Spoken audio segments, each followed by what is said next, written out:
Morning, everybody. So my name's Jonathan Reinhardt. I work for Diatec. A lot of Diatec customers here today. I noticed some previous speakers as well, so it's great to have you in the room. So what I'm going to discuss in the next couple of slides is how we enable digital transformation within organizations.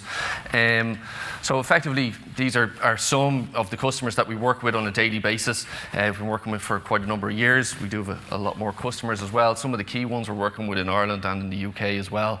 So effectively what Diatec does, we deliver digital solutions to the architects, engineers, construction companies across Ireland, the UK, and we also work across Europe as well on a lot of live, large projects as well, supporting these customers implementing digital technologies, whether that's design workflows, quality workflows, RFI workflows. We support all of this across the AEC industry.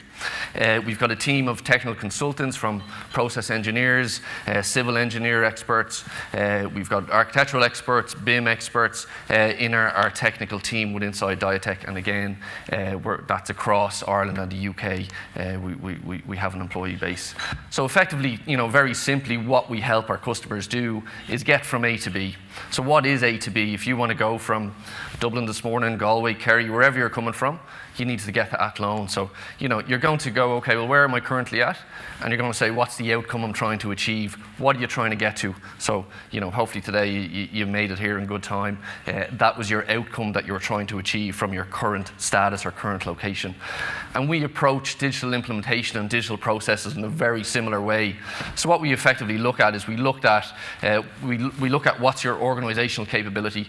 And these kind of principles go, whether you're using Diatec to support this or whether you're doing your own digital transformation journey, it's important to look at what is your current organizational capability and what is your desired outcome.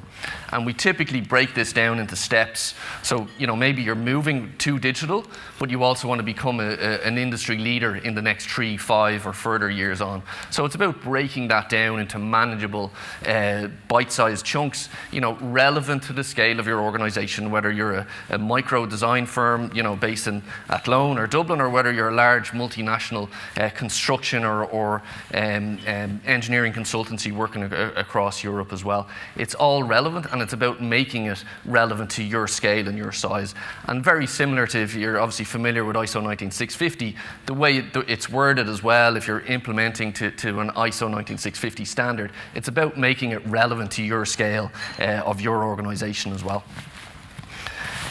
So the way we actually achieve this is we look at, okay, what are the outcomes you're trying to achieve, and how does that align to some of your value drivers? So we do this in something called a discovery process that we go through with your organization. So we help you understand your business. Again, regardless of what size you are, large scale, medium scale, small or micro, we help you understand what you're trying to achieve, and then we align some of your value drivers with that. So let's take a construction company, for example, or a main contractor. You're trying to improve safety, for example. Why are you trying to improve safety? Is that to reduce the number of man hours on site? Is it to reduce incident frequency rate? Or we try to align these across those value drivers and across the outcomes. So we're trying to break it down from that really big picture of what you're trying to achieve. We're trying to get to that finer point as well of what you're trying to achieve. So we're helping you put that roadmap and that vision in place that you're trying to achieve. And how we do this is through some of our consultancy packages or digital transformation packages. So we look at first discovery inside your organization. So we understand, we run different types of workshops, then we look at the strategy around that, and then we look at, okay, well, what actually needs to happen to make this live or make this active inside your business? How do we implement it? And then we look at optimizing that, and that's the outer green circle. So improving on what you've implemented. If it's return on investment, if it's reduction of risk or reduction of liability, whatever way you're measuring that, it's important that you improve on that as you progress, whether it's months or years, as your organization progresses to a more digital methodology as well. And effectively what our discovery looks like, and this is quite a key part of understanding any business, whether you're within the construction sector or in any other type of business or sector as well. Discovery is quite important, and we find the most effective way is actually getting into offices, into site with people, and generating ideas in quite an organic and natural way. So we use post-it notes and sticky notes, very basic kind of methodology and apparatus effectively. But what we're trying to do is move away from screens, a digital necessarily necessarily to discover this about your business. So putting sticky notes on wall, get all different levels of the organization, whether that's CEO, CFO, right down to people working on site, CAD technicians, modelers, getting everyone that works across that value chain within your organization, whether public or private. And the way the sticky notes actually, pulls ideas out of people is it may be somebody who's maybe, a little less confident in their role, for example, or maybe, just a bit young to be starting in a company or graduate, for example. They're more likely to write something down. And those people, they're the people using the software. They're the people actually using the processes to digitize your business. So we're pulling those ideas out of people as well. And it's on a sticky note. They're anonymous. And we're able to correlate all of this then, and we feed this back to you or back to your organization as well. We also perform interviews as part of this process, so we understand what your users are trying to achieve or what your staff or employees are trying to achieve as well, and then we reinforce this with things like questionnaires and surveys. So we take almost an academic approach to understanding your business. What are the facts? What exists out there? What are you trying to achieve? What can we back up with evidence as well? So we're trying to get that full picture of your business, and then we provide a report back to you to help you understand what your business might look like. And what this report sometimes includes is a matrix, effectively, of what kind of level you're currently at, based on your current capabilities, based on what we've assessed or established in that discovery stage as well. And then we grade a level, effectively, of where you are at in your digitization. And then what we start to look at is okay, what is your desired direction to achieve or desired level to achieve, in the next year, next 2 years, 3 years, 5 years. And then we look at how we can help you progress towards that as well. And things, for example, within construction, is that to increase revenue? Is it to reduce cost? Is it to minimize risk and compliance? What are those outcomes that you're looking to achieve? All part of that discovery. So things that we see common come up in value of drivers of construction businesses, for example, quality, schedule, cost, safety, winning business, all of these type of business metrics. And we're trying to understand, okay, what's the evidence and what are the facts that are actually backing up this type of information. And again, that's why discovery is so important, to understand why you're trying to achieve something. What are those driving factors? Are you looking to reduce rework during construction? This is to improve that quality outcome. Reducing number of constructability issues reaching site, improving the handover experience. What are you looking to achieve? What are you looking to achieve, or what do you need to do to improve quality effectively? So we're trying to break it down piece by piece to make it manageable. And then we do the same, obviously, for design type organizations as well.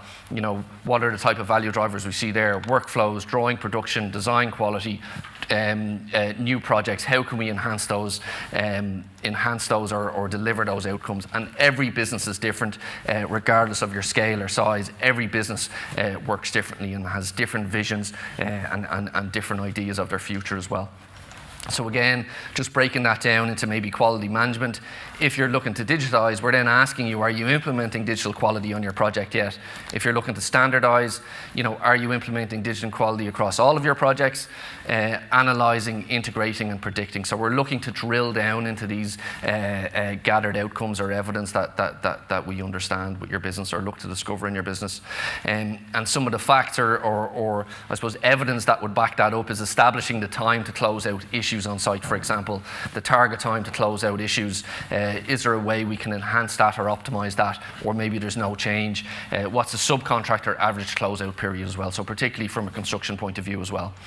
Then from a strategy point of view, if we're looking to move forward with that and actually implement digital processes or digital transformation changes in your organization, we're looking at you need to have a proposed plan in place. We need to have KPIs. We need to know what we're targeting towards. Are we looking, is there a type of return on investment? Is it the risk reduction? Or is there some other factor that we can measure as a result of that, winning new business, for example? And we put that into a timeline effectively. But what we're really looking to do with those KPIs and with that strategy stage is we're looking to measure what matters. So are we just going on faith? So believing our initiative helps the business, but I don't know how and I can't improve it. So we need to back this up with evidence. Or is it correlation? I can see instances in which this initiative has improved my business, but I can't measure it consistently. efficiently. And then the causation of that, based upon trustworthy data, I know that this initiative brings results upon and drives specific business outcomes. So we're looking to really reinforce down to the fact-based and evidence-based information and implementation across your business. So when we implement or common type of process, if you're familiar with PMBOK, for example, the way we kick off the different type of digitalization implementations is having things like mobilization meetings. So having the right people in the room or on the call, establishing what the plan is to implement, so making sure everybody's aware of what's going to happen. Then we're going to align and we're going to review on that plan as well. So making sure that we're not just turning up and go, this is how you should do it.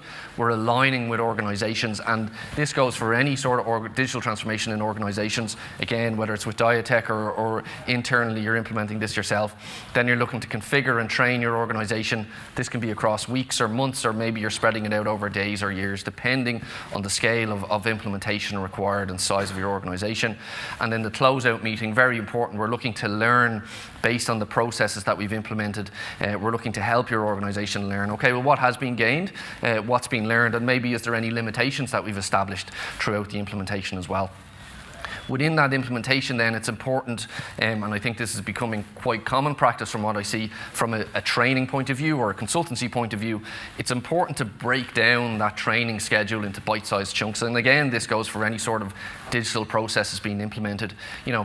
Are you doing live training sessions with your team, or are there pre-made videos that your teams can look at on how to raise an RFI, how to collaborate on a BIM model, for example? Is it a 10-minute video? Is it a half an hour on site we need to spend? So it's about breaking that down into what's practical and what's manageable to help you achieve those outcomes as well.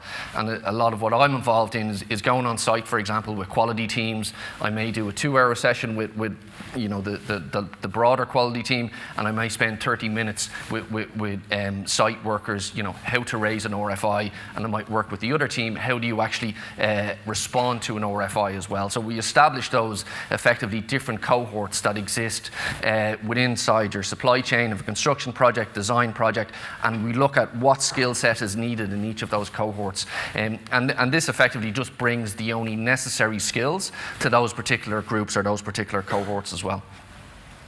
And then with that training schedule, you want to make sure that it aligns to your strategy and aligns to your KPIs as well. Again, yeah, that's the same slides. So you want to make sure that all of what you're achieving comes back to those outcomes that were discovered in your organization as well, and making sure that you're tracking KPIs and measuring as you go along. Then once you've implement your digital transformation or your digital processes, you want to optimize that. So you want to always improve on it. And again, if you look at ISO 19650, it's about coming to the end of a project and understanding what can we learn, how can we improve as we move forward. And again, maybe that's looking at your full digital transformation in 12 months or 24 months time and go, okay, well, what actually have we actually established across our different stages of our organization, across different workflows from a design perspective, or if you're a main contractor, across all of from pre-construction, construction, and even into handover stage as well. You're looking to improve that, reduce risk, and where can we actually implement that based on the outcomes, based on the workflows and the knowledge that are actually within inside your organization. And then from architects and designers, that may look like something like digital discovery, strategy, and BIM implementation. These are the type of projects that Diatec support and implement on a daily basis. Is it common data environment implementation? Is it about collaboration process optimization? So what is it? We're trying to break this down and really get down to that minute and finer detail. Or is it about enhancing your design documentation? Is that about bringing efficiency or productivity to your design documentation? And just some customers we are working with at the moment, currently engaged in the Discover, Implement, Optimize a project delivery platform for a multi-European technology complex project. Day to day, I'm working with a doc controller, training the administrator to actually manage the project delivery platform, working with the quality teams to report and track quality issues, site workers then for safety observations, for example, so breaking it down again, and similar with an engineering consultancy we're working with as well. Engaged to optimize bottlenecks for SMEs, current BIM design workflow, so we look at where we can optimize and improve improve their current BIM workflows that they may have implemented over years. And that could be looking at things like design or engineer feedback loops. How does that feedback loop get back to the BIM modeler or the Revit user or the software user as well? So it's all of these, broader outcomes, and we look at bringing it down to a process, workflow-based level that we can implement in your organization. And again, anyone going through digital transformation, should be taking a similar approach as well. So thank you very much. Thank you, Jonathan. Thank you.